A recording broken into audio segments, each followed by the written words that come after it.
Hi friends, I'm Error Slayer and today I'm going to show you how to share a template link from CapCut.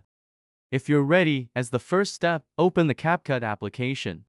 Then tap the templates page at the bottom.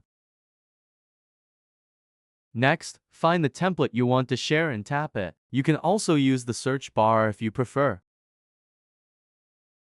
After opening the template, click the three dots in the bottom right corner.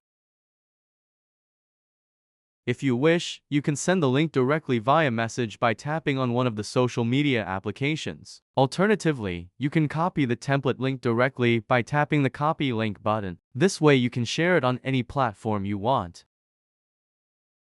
We successfully copied the template link. I hope this step-by-step how to share template link from CapCut tutorial video was helpful. If you wish, you can subscribe to my YouTube channel and like the video. Have a great day.